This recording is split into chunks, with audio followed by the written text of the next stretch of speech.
मंत्र पाठ। ओ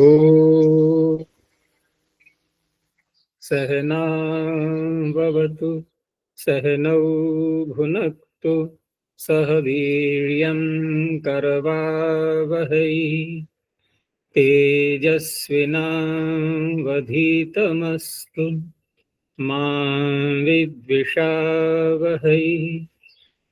ओम शांति शांति शांति। प्रथमावृत्ति की 435वीं कक्षा, 7वें अध्याय का प्रथम पाठ पूरा हुआ, दूसरा प्रारंभ होगा। पूछना है कुछ पीछे से?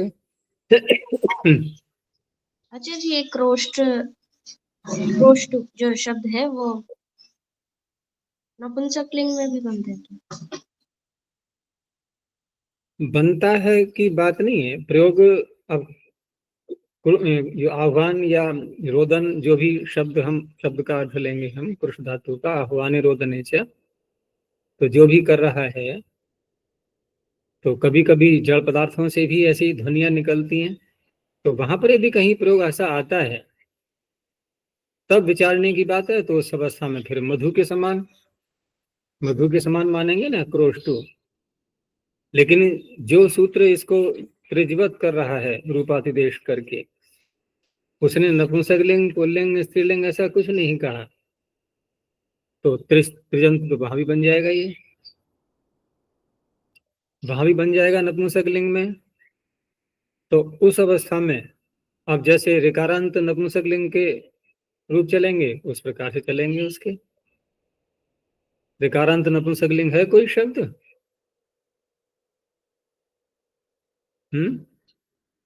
देखना, अभी ध्यान नहीं आ रहा है, तो उस तरह से रूप चलेंगे।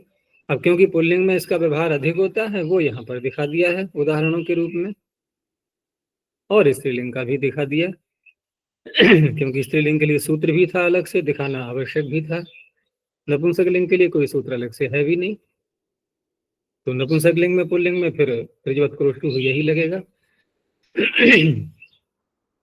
अच्छा जी, पुल्लिंग में संबोधन में यहाँ सर्वनाम स्थानीय आत्मबुद्धों के दिया, तो हे क्रोष्टु।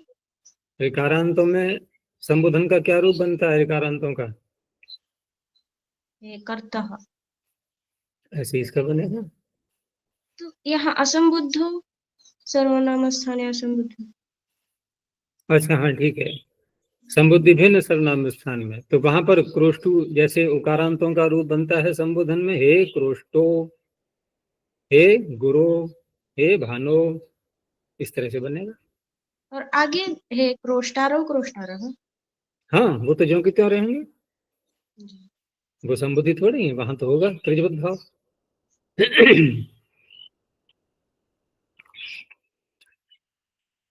चलो, दूसरा पाठ प्रारंभ हो रहा है, और ये बहुत आवश्यक सूत्र हैं, ये इनको ढंग से समझ लेना।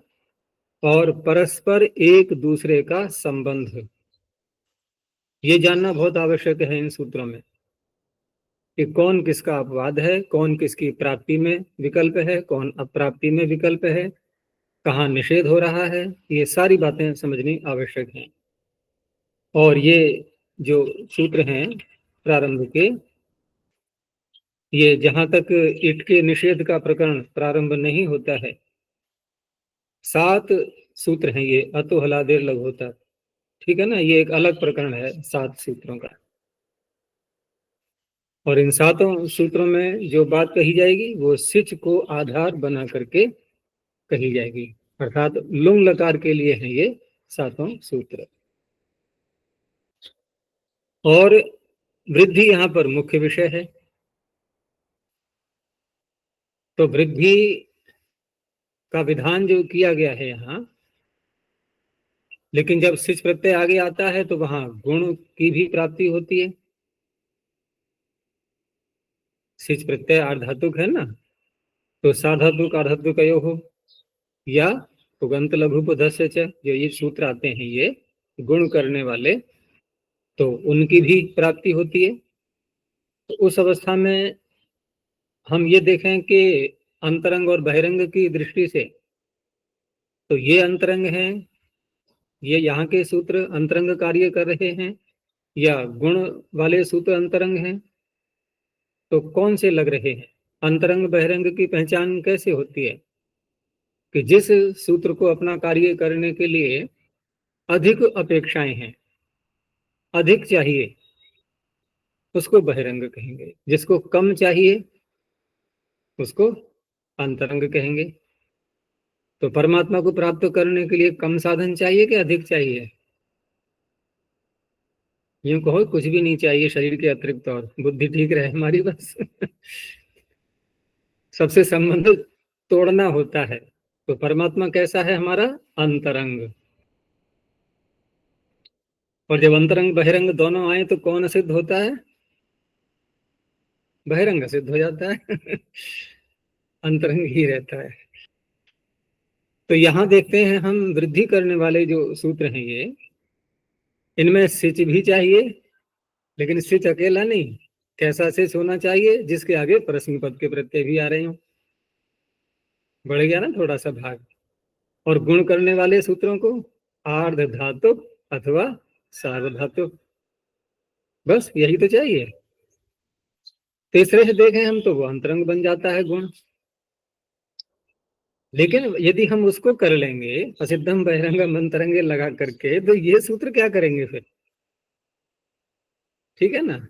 तो इस तरह से जब ऐसी स्थिति बन जाती है तो वहां पर फिर अंतरंग बहिरंग का नियम न लगा करके, अगर सूत्र की निरर्थकता आने लगी है तो बहिरंग कार्य भी हो जाता है।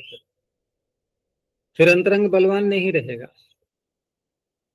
तो कुल मिलाकर के निर्णय क्या हुआ कि अंतरंग गुण भी इस वृद्धि के द्वारा रोक दिया जाता है। चलो अब प्रारंभ करते हैं। सिचि वृद्धि ही परस्मयी पदेषु। सिचि सप्तम एक वचनांतम, वृद्धि ही प्रथम एक वचनांतम, परस्मयी पदेषु सप्तमी बहुवचनांतम। अब इसमें सप्तमी दो जगह है, सिचि में भी है, परस्मयी पद में भी है। तो परस्मयी पद परक सिच परे रहते, अथवा सिच परक परस्मयी पद परे रहते, क्या अर्थ होगा? कौन किसके आगे आता है? परस्मयी पद आगे आएगा, सिच उसके पहले होगा। क्योंकि सिच आता ही तब है जब लुंग लकार आ जाए तब, और लुंग लकार आएगा तो लुंग के स्थान पर आत्मनिपद के या परस्मयी पद के पहले प्रत्यय आएंगे। ठीक है ना? फिर चिली और फिर लुंग, वो चिली के स्थान पर सिच, ये सारी चीजें। तो इसलिए अब निश्चय यही हुआ कि परस्मयी पद परक सिच, परस्मयी पद बन जाएगा सिच का विशेषण। अच्छा जी, लेकिन लकारावस्था में ही लाते हैं ना हम ये?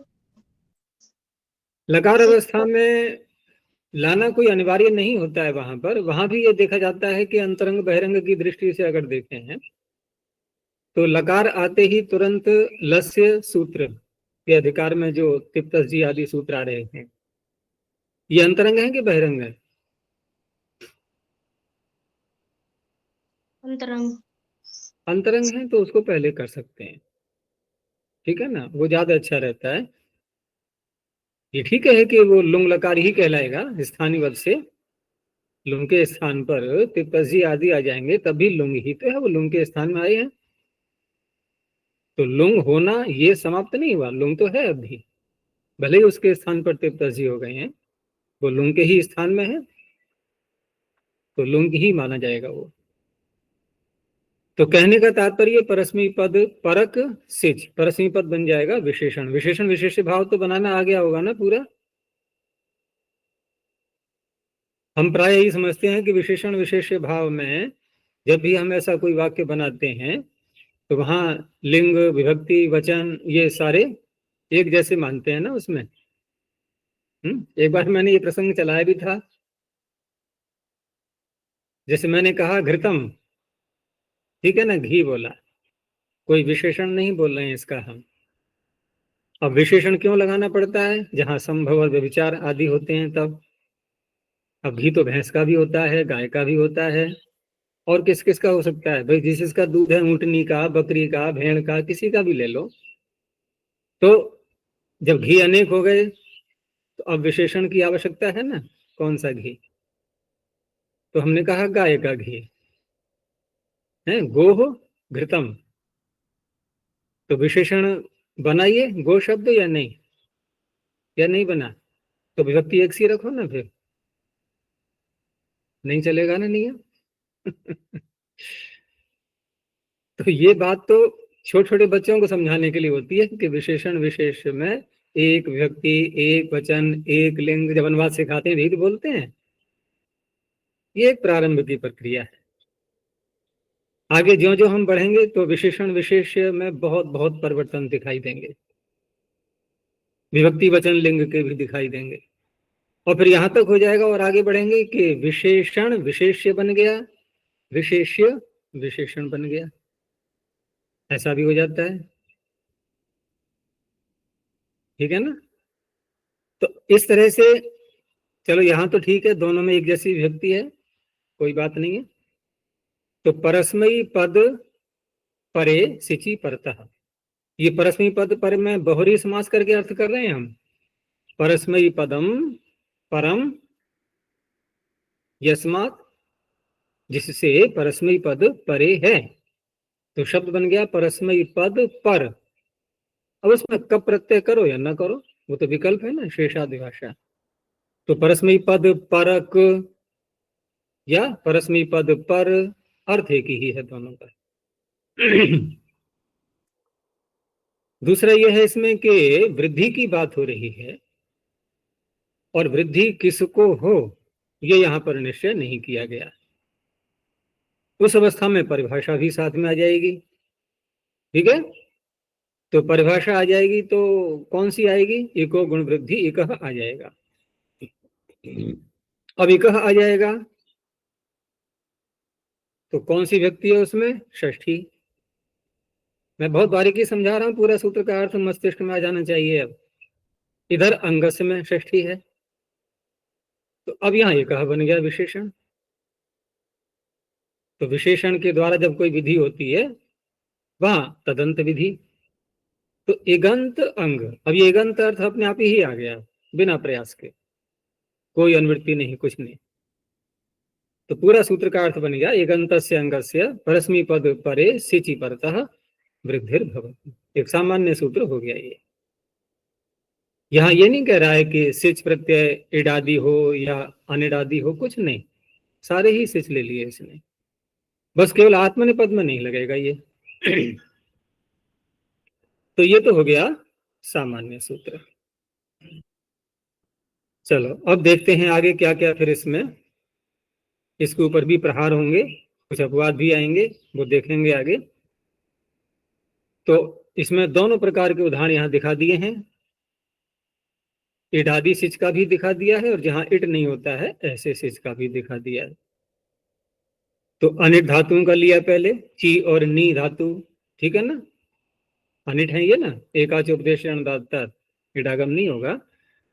तो अडागम है, ची है, ज्यादा सिद्धि में नहीं जाएंगे, सब अनेक बार आ चुकी हैं ऐसी सिद्धियां।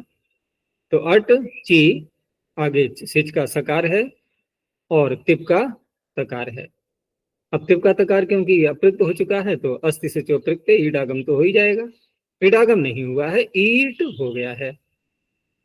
तो इस सिच के पर रहते ची वो वृद्धि हो गई, बस अचैषित। ऐसे ही अनैषित, दूसरा इडागम वाला भी दे दिया, अलावीत, क्योंकि लुए और पुए धातु जो है ये सेठ है। तो ईट जब आएगा सिच से पूर्व, उधर ईट भी है, तो सिच तो रह नहीं पाता है दोनों के मध्य में, ईटे ईटी हटा देगा उसको। तो लू को वृद्धि होकर के लऊ, और आव आदेश होकर के लाभ, अलावीत अपावीत।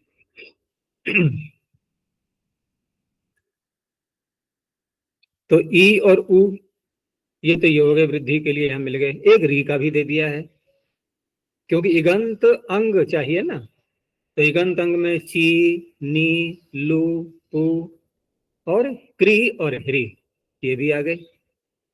3 आते हैं ना एक में, 3 आते हैं कि 4? 4। तो लरी तो मिलेगा नहीं ना, तो 3 का ही उदाहरण मिलेगा। तो क्री का ले लिया, और ये दोनों भी अनिट हैं, तो क्री को वृद्धि होकर के कार, बाकी सिच दिखाई दे रहा है मैं, ईट आगम है, अकार शीत, आहार शीत। चलो ये हो गया। अब देखो आगे एक एक करके कि किस तरह से इनका परस्पर संबंध होगा। कुछ सूत्र ऐसे हैं जो आगे आने वाले सूत्र को ध्यान में रख करके बनाए गए हैं, वो भी ध्यान रखना है हमें। आगे आया अतो लरांतस्य। सूत्र हम जब पढ़ते हैं तो लगता है लरांतस्य एक ही शब्द है, लेकिन ये अलग अलग है। अतः षष्ठी वचनांतम लरा लुप्त षष्ठ्यंत निर्देश। तो षष्ठी यदि लाएं तो क्या बनेगा? लरह, अगर समाहार करते हैं तो। इतर इतर करते हैं तो लरोह। ऐसा नहीं है, इसलिए लुप्त षष्ठ्यंत माना गया। अंतस्य षष्ठी वचनांतम। तो लर जो लुप्त षष्ठ्यंत है, इसमें ठीक है, लकार में तो स्वर नहीं है, लेकिन र में तो स्वर दिखाई दे रहा है, तो र में भी स्वर हटा दें तो बोलेंगे कैसे फिर? तो र में जो अ है ये उच्चारण के लिए है, ल में तो कोई बात ही नहीं, उसमें हटा दिया, क्योंकि बोलने में कोई बाधा नहीं आ रही है। ल के आगे र बोल सकते हैं हम, लरा है, क्र खर ग्र, र तो कहीं जुड़ जाता है, ये कहीं भी बोल सकते हैं इसको। यानी कि र से पूर्व वाला व्यंजन यदि बिना स्वर के है तो उच्चारण में कोई बाधा नहीं आती है। अब यहाँ जो अंत शब्द आ रहा है, तो अंत शब्द के अर्थ एक से अधिक होते हैं। एक तो अंत शब्द का अर्थ समीप भी होता है,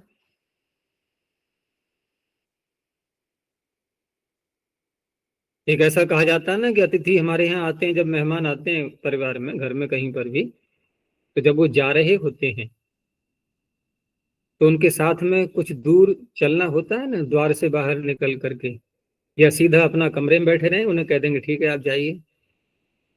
ऐसा होता है क्या?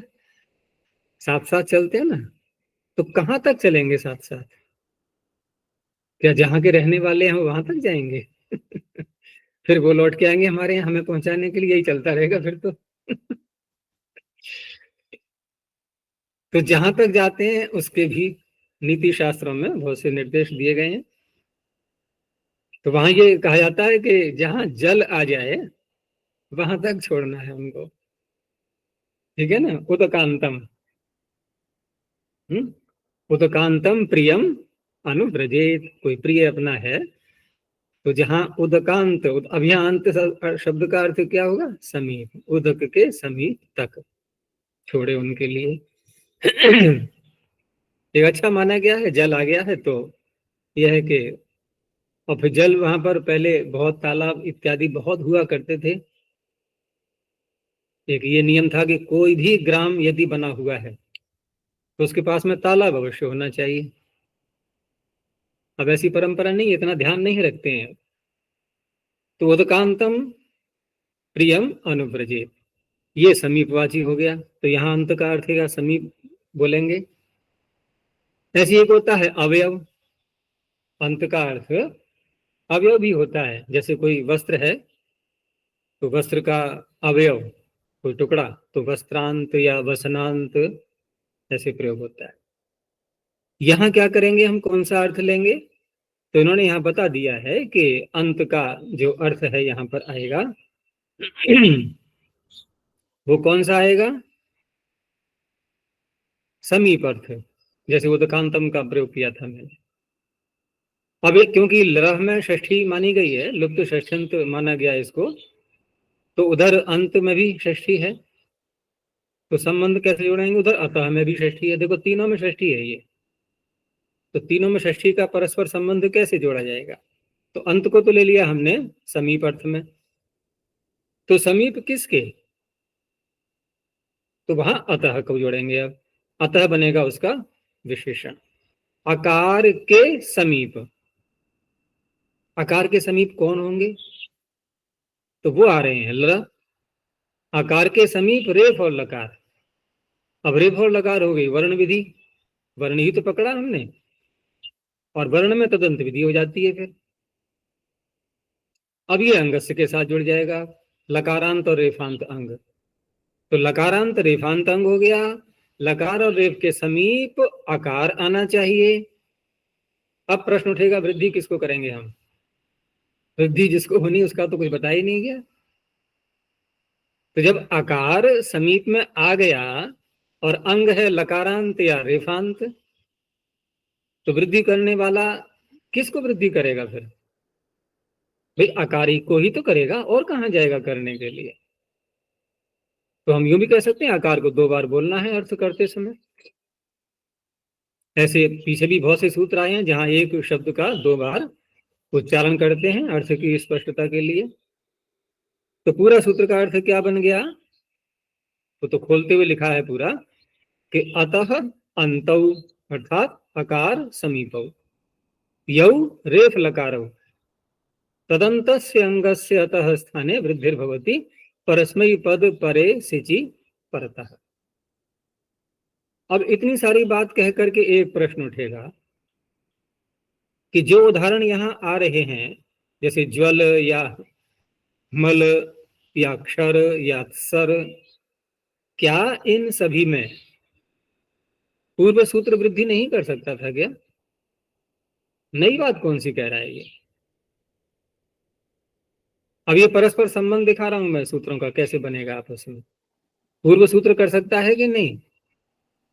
नहीं, वो एक उपस्थित होता है। क्योंकि वहां पर हम इकह परिभाषा को ले आए थे, वो इक के स्थान में यानी इगंत अंग के स्थान में वृद्धि कर रहा था वो। ये है लकारांत और रेफांत, तो इसलिए पूर्व सूत्र से प्राप्ति नहीं थी। चलो यहां तक निर्णय हुआ है, बाकी बातें फिर आगे करेंगे अन्य सूत्र बोलते हुए।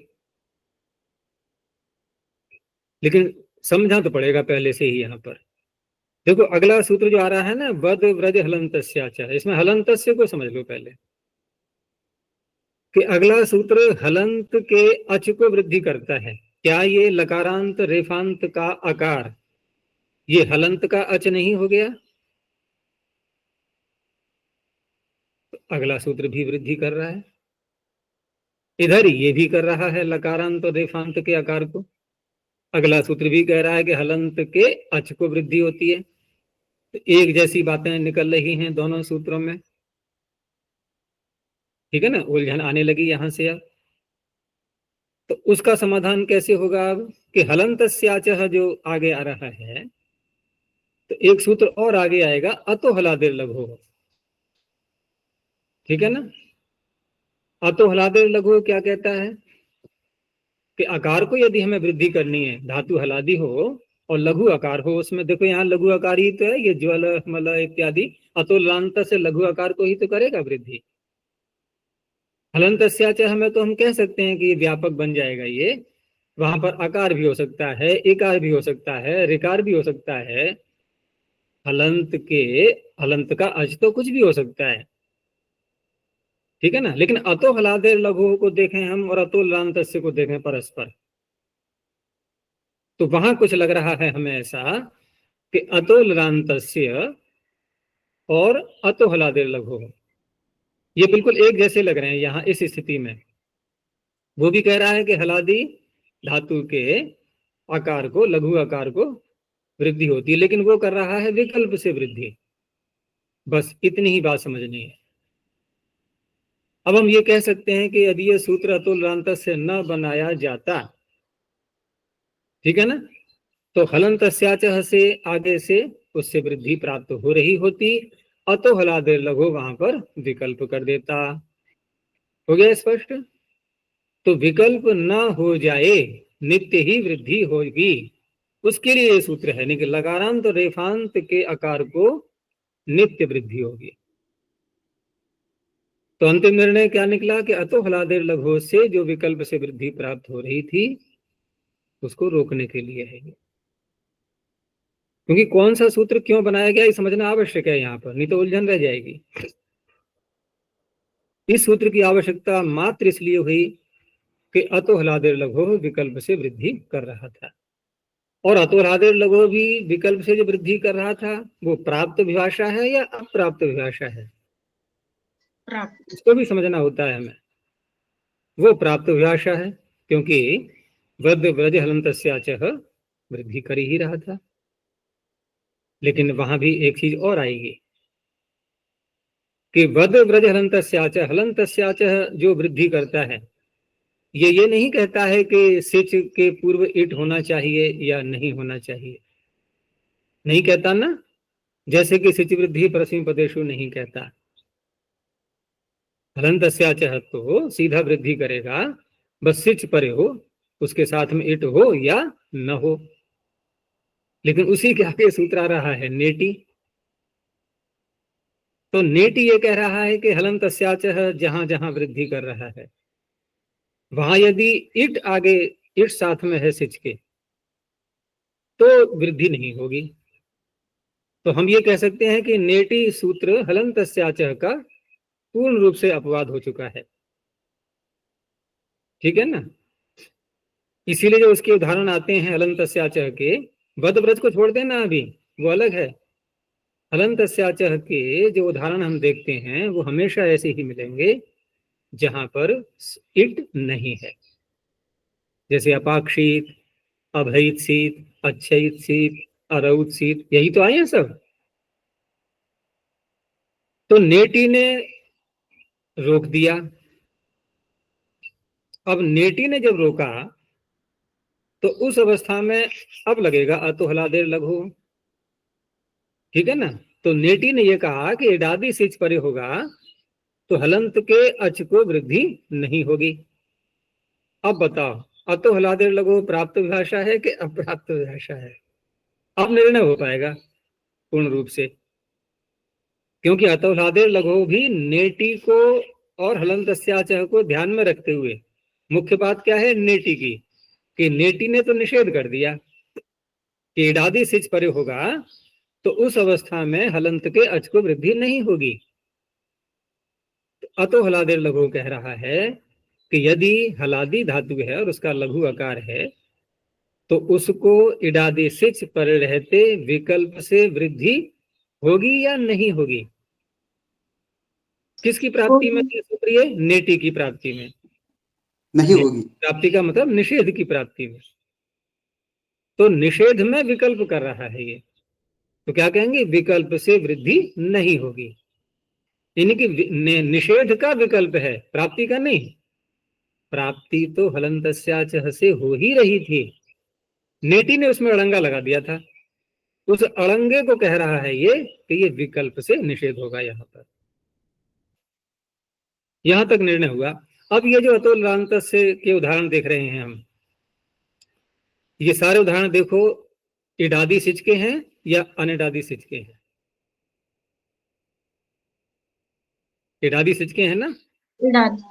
तो इडादी सिच के हैं, इडागम हो रहा है वहां पर। तो हलंतस्याचः से प्राप्ति थी, नेटी ने उसको रोका, अतो हलादेर लघु ने विकल्प किया, उस विकल्प को भी हटाने के लिए, नित्य करने के लिए अतो हलांतस्य सूत्र बनाया गया। अधिक जटिल तो नहीं हो गया विषय? इसलिए सूत्र है ये।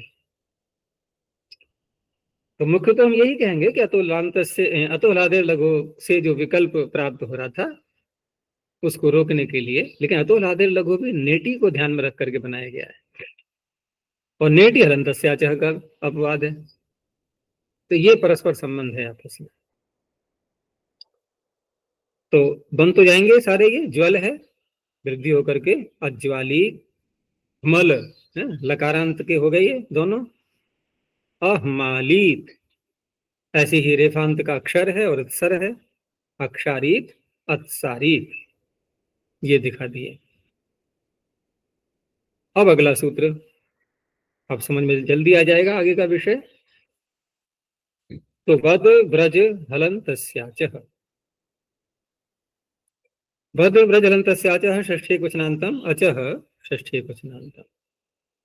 अब इसमें वद ब्रज वाली बात समझ में जल्दी आ जाएगी अब कि वद ब्रज को क्यों पढ़ा गया, तो बड़ी सरलता से उत्तर मिल जाएगा। क्योंकि हलन्तस्याचः इतना ही भाग वद ब्रज में भी वृद्धि कर सकता था, ठीक है ना। हलंत है वद ब्रज और अच उसमें विद्यमान है, फिर भी पढ़ा गया है क्योंकि हलन्तस्याचः का अपवाद है नेटी, और नेटी का वैकल्पिक अपवाद है अतो हलादेर लघु। तो अतो हलादेर लघु की चपेट में ये आ गई दो धातुएं, वद और ब्रज। वद ब्रज में भी वो विकल्प से इट वृद्धि करने लगा था, तो उसको सूत्रकार ने अलग से पढ़ दिया दोनों को कि यहां पर नित्य वृद्धि होगी। ये ठीक वही बात है जो अभी हमने अतोलांतस्य में बोली थी। अतोलांतस्य भी नित्य वृद्धि करने के लिए बनाया गया। अब अतोलांतस्य के अर्थ में वद ब्रज समाविष्ट हो नहीं पाई, क्योंकि न तो ये लकारांत हैं दोनों, न रेफांत हैं। तो नित्य वृद्धि करने के लिए कौन कौन सी धातुएं चुनी गई? लकारांत, रेफांत, वद और ब्रज, कुल मिलाकर के ये सब बने अतो हलादेर लघु के अपवाद, अतुलांत से भी और वद ब्रज भी। मुख्य जो अंश है सूत्र में वो है हलन्तस्याचः, यही सबसे अधिक व्यापक है और यही लगता है प्रायः सभी उदाहरणों में। तो वद ब्रज इत्येतयोः और हलन्तस्य जो कहा है इसमें ये अंगस्य का बन जाएगा विशेषण, और वद ब्रज भी अंग है कि वद ब्रज इत्येतयोः अंगयोः हलन्तानां च अंगानां अचः स्थाने वृद्धिर्भवति। बाकी सब वही बातें हैं, परस्मै पद परे सिचि परतः। तो वद ब्रज में डागम हो गया, ईट ईटी से सिच हट जाएगा, अबादित अब्राजित हलंतों में ले लिया, लेकिन उदाहरण वही आएंगे अब नेटी को ध्यान में रखते हुए। अब उदाहरण अनिट धातुओं के ही आएंगे, यहां पर सेठ के नहीं आ सकते क्योंकि नेटी बैठा हुआ है आगे। तो पच को ले लिया अपाक्षित, भिद को ले लिया अभयित शीत। अब यहाँ हलंत से अचह का है, अच में ई भी आ गया, अ भी आ गया, उ भी आ गया, सब आ गए। तो ये अ का हो गया अकार का अपाक्षित, इकार का हो गया अभयित शीत अच्छित शीत, उकार का हो गया अरौत शीत, रुद्ध धातु रुधिर अरौत शीत, ये बन गए। और तो कोई प्रश्न नहीं है इसमें? अब ये तो स्पष्ट हो गया होगा।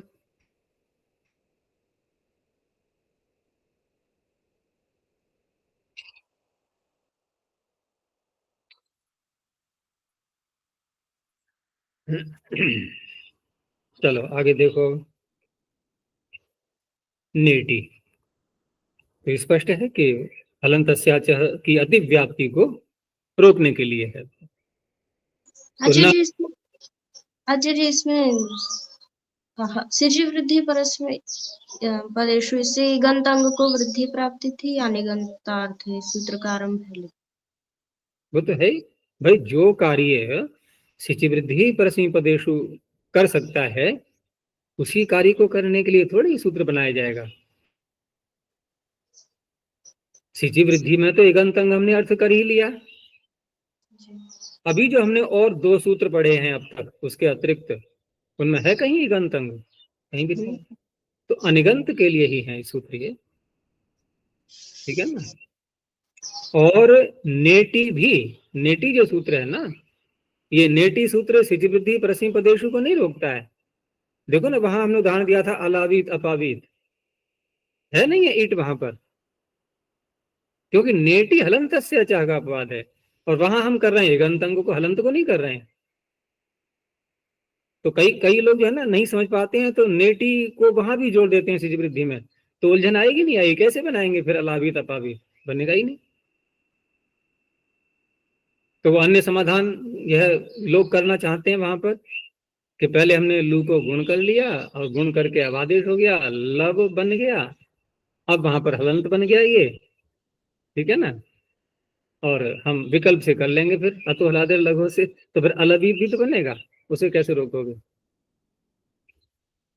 तो वो गलत है प्रक्रिया।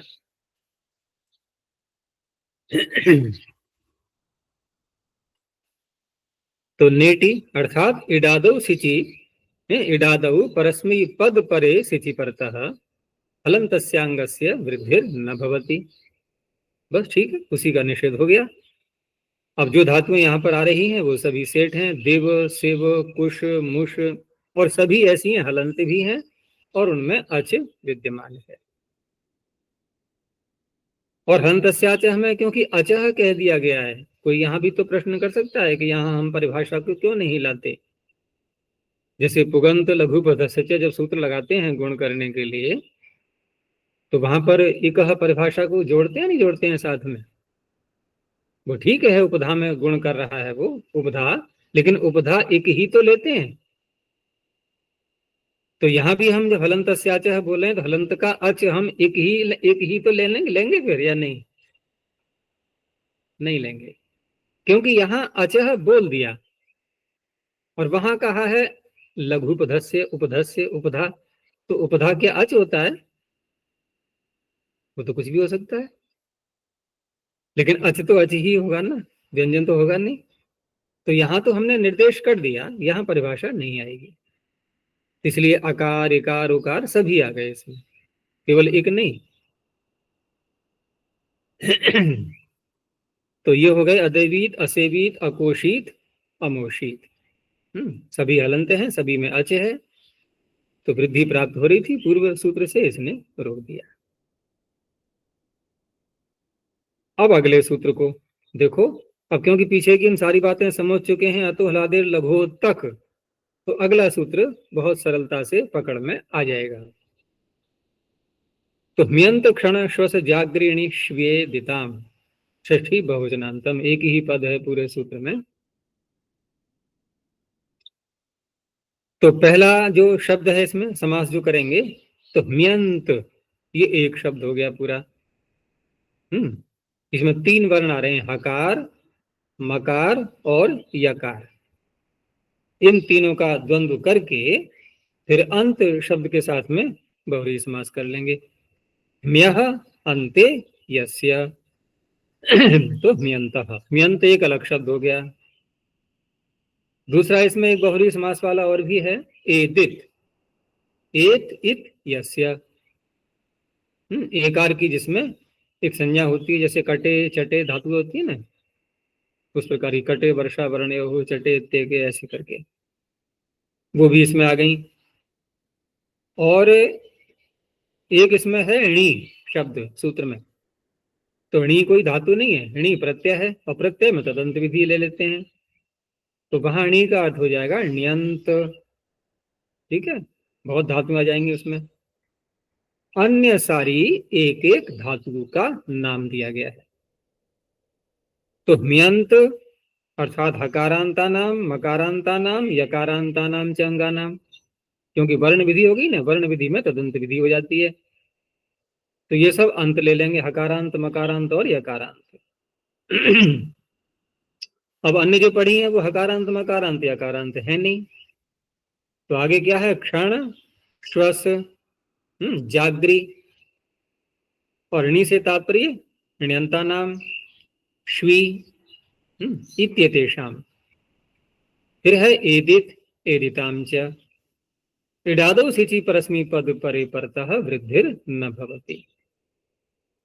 अब देखना यह है कि इडादि सिच परे रहते पूर्व सूत्र ने निषेध कर दिया था नेटी ने, लेकिन नेटी ने जो निषेध किया है वो किया है हलंतस्याचः, इसके द्वारा जो वृद्धि प्राप्त हो रही थी उसका निषेध किया है। तो यहाँ पर इनको कहने की क्या आवश्यकता पड़ रही है, जैसे एक एक करके देखें हम। हकारांत को ले लें पहले, धातु कौन सी ली इन्होंने, ग्रह, ग्रह धातु ली, सेठ धातु है ये, ठीक है ना, ग्रह उपादान ने सेठ धातु है ये, तो सेठ धातु है, तो यहाँ पर शिष्य पूर्व इट आना ही है, तो हलंतस्याचः से तो वृद्धि प्राप्त हो ही रही थी, नेटी ने उसको रोक दिया। तो ये क्या रोक रहा है फिर? ये भी तो यही कह रहा है वृद्धि नहीं होती।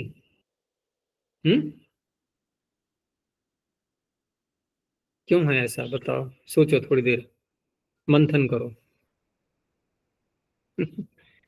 जब नेटी ने रोक दिया तो अब क्यों रोका जा रहा है? तो हला दे लम्बो से। हाँ देखो, नेटी बोलते ही ध्यान रखना है कि अतो हलादेर लघु को अवश्य साथ में ले लेना, क्योंकि नेटी का अपवाद बैठा है, तो हलादेर लघु वैकल्पिक अपवाद। तो जहां जहां आकार दिखाई दे रहा है हमें, हलंत धातु में आकार जहां दिखाई दे रहा है, ये वहीं की बातें हो रही हैं सारी। अतो हलादेर लघु वहीं तो लगेगा जहां आकार है। तो ग्रह में आकार है कि नहीं है? तो ग्रह में हलंतस्याच से वृद्धि प्राप्त हुई, नेटी ने उसको रोक दिया, लेकिन आकार होने के कारण से अतो हलादेर लघु विकल्प से करने लगा निषेध, और यहां पर उसका हकारांतों का पाठ कर दिया गया सूत्र में। तो इसका अर्थ यह है कि नित्य निषेध करना है, विकल्प से निषेध नहीं, नित्य निषेध करना है। आगे समझ में? क्योंकि यदि यहां हकारांत ये ग्रह को नहीं लेंगे तो अग्राहीत और अग्रहीत ये बनेंगे फिर, जैसे पठ का बनाते हैं नहीं हम लोग, अपाठित अपठित, ऐसे ही ग्रह के भी दो दो बनेंगे फिर। तो इसमें हम कौन कौन सी ले सकते हैं ऐसी? अब एक ही बात से समझ लो सब, कि हकारांत, मकारांत, यकारांत, ये तीनों आ गए, और इन तीनों में भी उदाहरण वही दिए जाएंगे जिनमें आकार आ रहा है, ठीक है ना, वही लेना है, हकारांत, मकारांत, यकारांत। और हम देखें तो इसमें क्षण दिखाई दे रहा है, ठीक है ना। एदित जो हम कहेंगे, जैसे इसमें कखे का उदाहरण दिया है, कखे, रगे और हसे, तो इनमें भी आकार आ रहा है, ठीक है ना। तो हम कुल मिलाकर के कह सकते हैं कि हकारांत, मकारांत, यकारांत, क्षण, श्वस और एदित, इनमें अतो हलादेर लघु से विकल्प से निषेध प्राप्त हो रहा था, विकल्प से न करके नित्य निषेध हो जाए, इसलिए इस सूत्र में इनका ग्रहण किया गया है, और कोई भी प्रयोजन नहीं है इसका। यहां तक हो गया। अब कौन कौन सी रह गई इसमें? जागृ, जागृणी अश्वी रह गई, ठीक है ना। तो जागृ तो इगंत है, अब ये तो अतो हलादेर लघु का विषय नहीं है। जागृ कैसी है? इगंत है। तो इगंत होने से सिच वृद्धि प्रश्न पदेशु से प्राप्त हो रही थी वृद्धि, उसका निषेध हुआ। हो गया स्पष्ट? अच्छा, और णी अर्थात ण्यंत, तो जितनी भी धातुएं ण्यंत होंगी वो क्या इगंत नहीं बनेंगी? वहां पर भी सिच वृद्धि प्रश्न पदेशु से प्राप्त थी, उसको भी रोक दिया। श्वी, ये भी इगंत है, टू ओश्वी गति वृद्धि हो, यहां भी उसी से प्राप्त हो रही थी वृद्धि। तो जागृणी श्वी, यहां सिच वृद्धि से प्राप्त वृद्धि को रोका गया है। और कोई ये कहे यहां पर कि जागृणी और श्वी में कि सिच वृद्धि से वृद्धि प्राप्त हो रही है और गुण भी प्राप्त हो रहा है, गुण करने वाले सूत्र से सार्वधातु का धातु कयो से प्राप्त हो रहा है कि नहीं, सिच परे रहते, ये मैंने पीछे भी कहा था। तो वहां पर गुण देखें तो अंतरंग है, वृद्धि तो बहिरंग है। तो वो जो मैंने पीछे विषय उठाया था कि यहाँ पर अंतरंग गुण को भी बाध करके बहिरंग वृद्धि होती है, तो ऐसा जब हम बोलते हैं तो ये तो लगता है ना कि फिर असिद्धम बहिरंग अंतरंग परिभाषा, इसका तो कोई महत्व ही नहीं रहा, ऐसा लगता है ना, मस्तिष्क में बात आती है ये कि परिभाषाएं फिर ये क्यों बनाई गई हैं। परिभाषा ही बना दी गई और यहाँ पर हम उसका उल्लंघन भी कर रहे हैं, तो परिभाषा का महत्व क्या रहा? कि कानून भी बना गया, शासन ने कानून बना दिए और तोड़े भी जा रहे हैं, तो क्या महत्व रह गया फिर? या तो शासक कमजोर है, तो देखो यहाँ ठीक है परिभाषाएं बन गई, लेकिन परिभाषा कहीं कहीं नहीं लगती है, इसका संकेत पाणिनि स्वयं दे देते हैं। यदि असिद्धम बहिरंगम अंतरंगे परिभाषा बहुत प्रबल है तो जागृणी और श्वी कहने की क्या आवश्यकता थी? समझ में आ रहा है? जागृणी और श्वी में हम क्या करेंगे? पहले कर लेंगे गुण, क्योंकि अंतरंग है गुण, ठीक है ना। अब परिभाषा को दे रहे हैं, महत्व नहीं दे रहे हैं। गुण कर लिया हमने अंतरंग, और गुण करके इधर बन गया जागर, और ऋणी का भी अय गुण होकर के ए आदेश हो जाएगा ना। ए करेंगे फिर अय भी तो करेंगे साथ में, अयादेश। और उधर श्वी में भी गुण करके अयादेश श्वय, तो श्वय, और ऋणी में भी अय, और जागरी में जागर। अब देखो इन सब में आकार आ गया है कि नहीं? आकार आ गया है तो हलन तस्याचः से वृद्धि प्राप्त होगी ना। अब सिद्धि वृद्धि का तो नहीं रहेगा ना ये विषय। और हलन तस्याचः जब प्राप्त कराएगा तो नेटी रोक देगा कि नहीं उसको? नेटी रोकेगा, नहीं रोकेगा? और नेटी रोकेगा। और फिर भी यहाँ पर जो कहा जा रहा है, तो इससे क्या तात्पर्य है? यहाँ कहने का प्रयोजन क्या रहेगा फिर? तो यहाँ प्रयोजन तभी सफल हो पाएगा जबकि हम ये स्वीकार कर लें कि अंतरंग गुण को रोक करके वृद्धि होती है। तो वो जो पीछे बात कही गई थी उसकी पुष्टि यहीं से हो रही है। आचार्य जी, गुण क्यों? करने के बाद अतोल रांतस्य से नित्य प्राप्ति है, इसलिए किसमें? जागर। चलो हम कहीं ऐसा ले भी लें तो हम ऋणी और श्वी को ले लो केवल। अच्छा, जागरी को छोड़ दो, रेफांत आ रहा है ये, ठीक है ना। कोई शब्द इसमें संकेत होगा ऐसा कि अंतरंग गुण रोका जा रहा है, तो हम ले लेते हैं ऋणी और श्वी को। अब यहाँ तो नहीं है कोई समस्या, तो यहाँ भी तुम लोग कह सकते हो समस्या क्यों नहीं है। यहाँ पर जब ऋणी को हमने गुण कर लिया, गुण करके कर लिया, फिर अयादेश, तो अयादेश करके ये यकारांत नहीं बन गई? बन गई कि नहीं बन गई? तो यकारांत होने से हिमयंत सूत्र से ही हो जाएगा, निषेध नहीं हो जाएगा। तो कहने का तात्पर्य ऋणी और ऐसे ही श्वी में भी ले लो, तो ऋणी और श्वी ये दोनों, क्योंकि यहाँ कोई पहले ये कहेगा ना कि जब ये गुण करके अयादेश करके इसमें आकार आ चुका है तो अतो हलादे लघु से विकल्प से निषेध प्राप्त हो रहा था, और नित्य निषेध करने के लिए इस सूत्र में ग्रहण किया गया है, ऐसा पहले उत्तर आएगा। तो मैं उसका बता रहा हूं कि वो भी उत्तर गलत होगा, क्योंकि उस अवस्था में ये दोनों यकारांत बन चुकी हैं अयादेश करने के बाद, और यकारांत बन गई है तो हमियंत कह करके ही निषेध हो जाएगा। तो णी और श्वी ग्रहण करना निरर्थक हुआ। कब? जब हम अंतरंग गुण कर रहे हैं तब।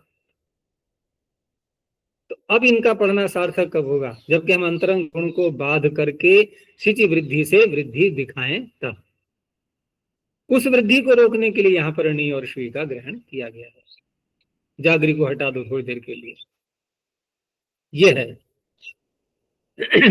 तो सिच प्रत्यय पर रहते अंतरंग कार्य नहीं होता, ये इससे पता लगता है हमें पाणिनि के ग्रहण करने से।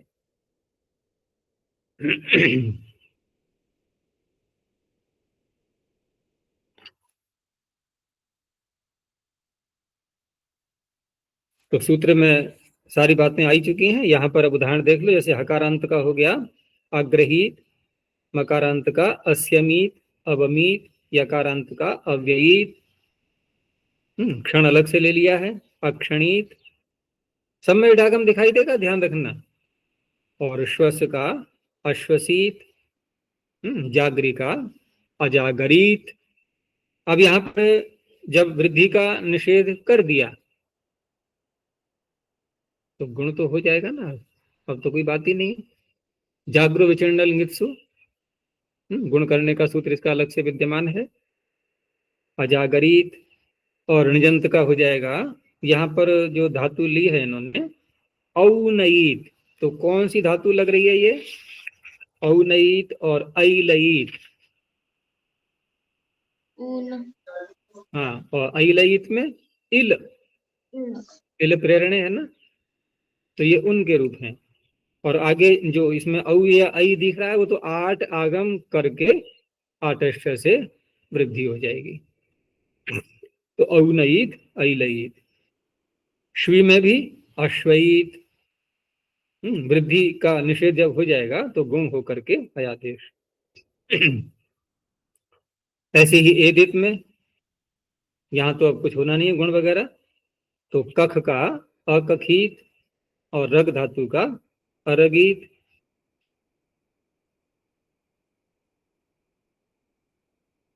कख धातु किस अर्थ में आती है? कखे हंसने है, किसमें है? जी, कखे हंसने ही है। हाँ, हसन अर्थ में आती है। एक कख शब्द कभी सुना होगा तुम लोगों ने शायद, अगर पंजाबी में या हरियाणा में कहीं बोलते हैं कख। कख का, जैसे कोई किसी से कोई बात पूछी, वो उत्तर नहीं दे पा रहा है, तो एक ने कहा कि अरे ये कख नहीं जानता। तो कख का अर्थ वहां होता है कुछ, कुछ नहीं जानता, कुछ भी नहीं जानता जैसे बोलते हैं ना, तो कख नहीं, इसको कख नहीं आता है, इन्हें कुछ नहीं आता है, उस अर्थ में भी आता है ये शब्द। वो तो खैर वैसे लोकल भाषा हो गई। यहाँ हंसना अर्थ है, तो अकखित, अरगित और हस धातु का भी दे दिया है अहसित। ये हो गए एदित के उदाहरण। हो गया पूरा सूत्र। तो इस तरह से ये भी सूत्र हम देखें, तो जैसे अतोलांतस्य था, ये किसी अन्य सूत्र यानी कि अतोलादेर लघु की प्राप्ति में ये बनाया गया था, ऐसे ही ये भी है। ये अतोलादेर लघु के लिए भी हो गया, और जिसमें जो 3 धातुएं आई थी जागृणी और श्वी, ये सिच वृद्धि परस्मी पदेशु की प्राप्ति में था, निषेध किया गया यहाँ पर। तो कुल मिलाकर के देखा तो मुख्य सूत्र इस पूरे प्रकरण में कितने बनेंगे बताओ? मुख्य का तात्पर्य जो बहुत व्यापक लगते हैं, व्यापक रूप से। एक तो सिच वृद्धि हो गया, दूसरा हलंतस्याचा हो गया, तीसरा तुम लोग निर्णय करो कौन सा अधिक लगेगा। देखो ये तो गिने चुने हैं ना, हमियंत क्षण श्वास, इसमें तो गिन दी गई हैं केवल। अतो हलादेर लघु ये है व्यापक। तो 3 सूत्र सबसे अधिक व्यापक हैं, सिचि वृद्धि और हलंतस्याच और अतो हलादेर लघु। बस इन 3 के कारण से जो अन्य सूत्रों की रचना हुई है फिर। और आगे देखो, ऊर्णोत्तर विभाषा, यहां भी ऐसी ही स्थिति हो रही थी। ऊर्णोते षष्ठे क्वचनांतम विभाषा प्रथम क्वचनांतम।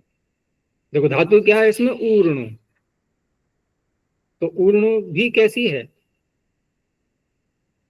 ऊर्णु में भी हम क्या मानेंगे, क्या प्राप्त होता है वैसे सामान्य रूप से? तिगंत हो गई ना ये भी, तो नित्य वृद्धि प्राप्त हो गई, इससे सिचि वृद्धि परस्मी पदेशु, क्योंकि उससे प्राप्त वृद्धि को तो नेटी रोकता नहीं है। तो हम ये भी नहीं कहेंगे कि नेटी से पूर्ण रूप से निषेध हो रहा था, इसलिए यहां पर विकल्प कहा गया है, ऐसा बोलेंगे? देखो ये बात तो हम अगले सूत्र में बोलेंगे, अतो हलादेर लघु में, क्योंकि अतो हलादेर लघु में अतः शब्द आ गया, ठीक है ना। लेकिन यहाँ ऊर्णोत्तर भाषा में सिचि वृद्धि से जो वृद्धि प्राप्त हो रही थी उसको नेटी नहीं रोकता। तो प्राप्त वृद्धि का विकल्प हो रहा है यहाँ पर, ठीक है ना। प्राप्त वृद्धि का विकल्प, तो सूत्र का अर्थ बन जाएगा ऊर्णे इत्येतस्य अंगस्य। इडादौ परस्मै पद परे सिचि परतः विभाषा वृद्धिर न भवति। विकल्प से वृद्धि नहीं होती है। वैसे यहाँ पर विकल्प से वृद्धि नहीं होती है, ये ऐसा बोलें तो ज्यादा अच्छा लग रहा है, या विकल्प से होती है ऐसा बोलें तो अच्छा लग रहा है? देखो परिणाम क्या आएगा दोनों वाक्यों में? परिणाम क्या आएगा अभी? क्योंकि निषेध का प्रकरण चल पड़ा था नेटी से जो न चला है ना निषेध का, कि नहीं होती नहीं होती नहीं होती। अब पीछे हमने कहा कि सिचि वृद्धि परस्मै पदेशु से होती है वृद्धि, वहां ऐसा कहा था, यहां नहीं होती है का प्रकरण चल पड़ा। तो नहीं होती है यदि बोल दें हम कि विकल्प से वृद्धि नहीं होती है, तो क्या अर्थ निकलेगा इसका? विकल्प से वृद्धि नहीं होती है तो एक पक्ष तो सूत्र का ले लो, नहीं होती है वाला, वृद्धि नहीं होती है, तो ठीक है, बन जाएगा प्रौर्णवीत।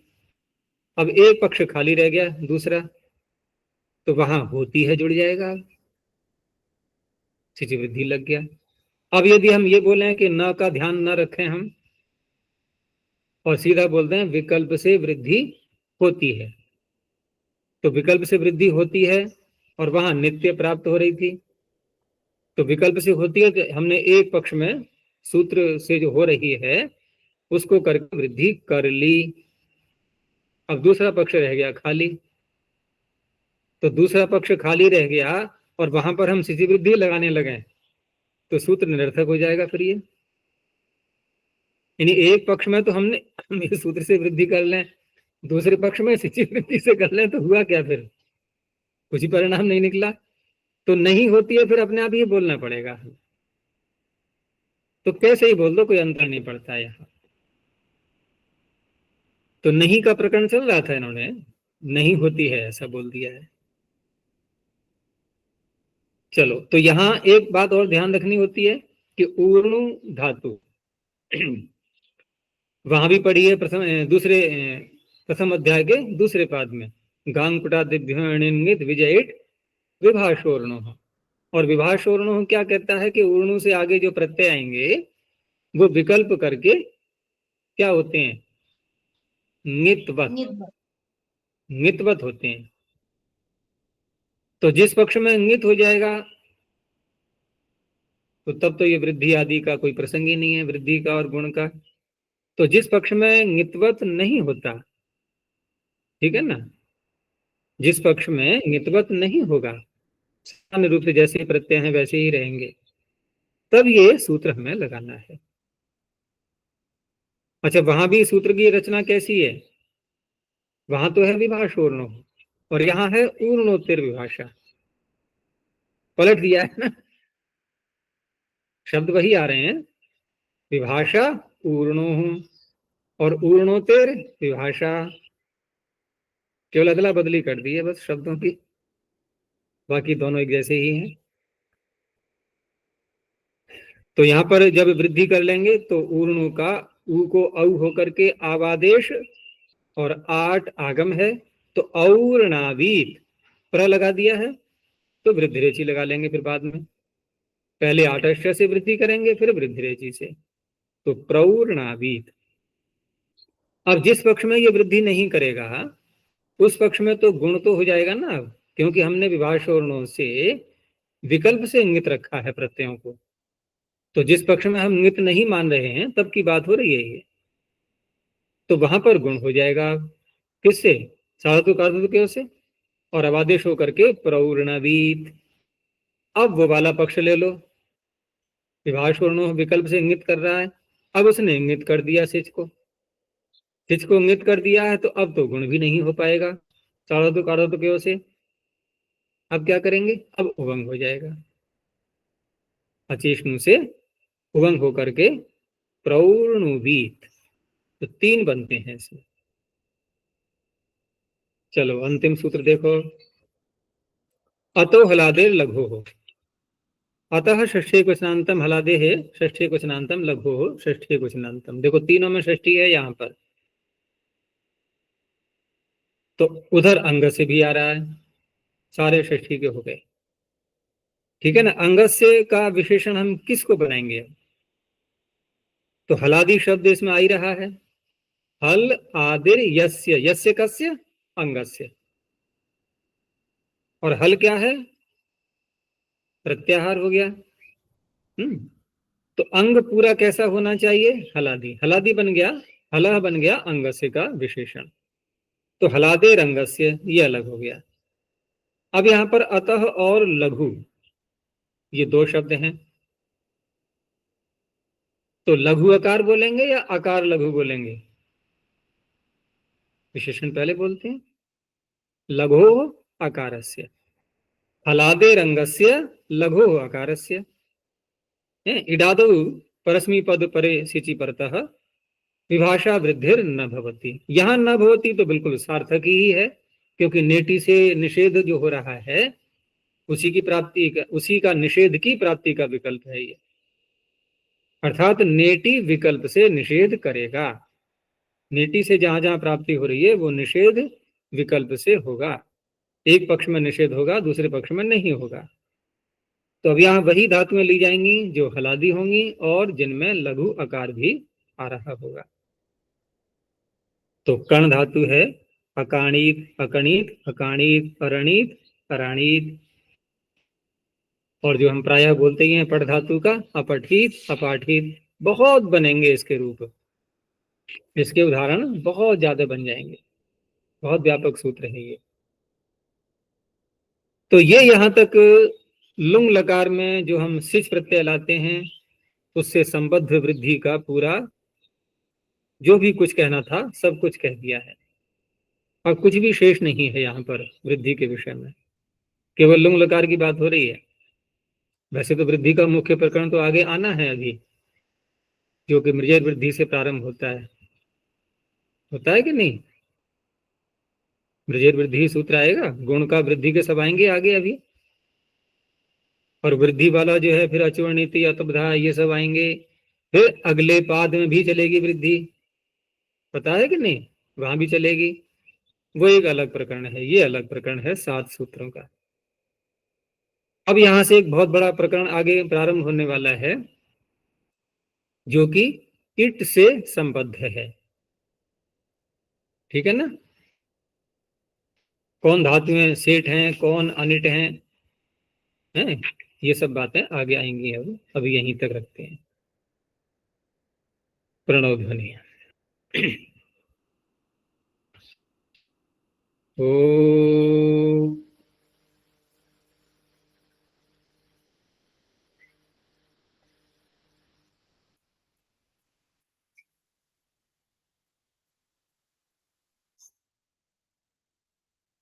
ओ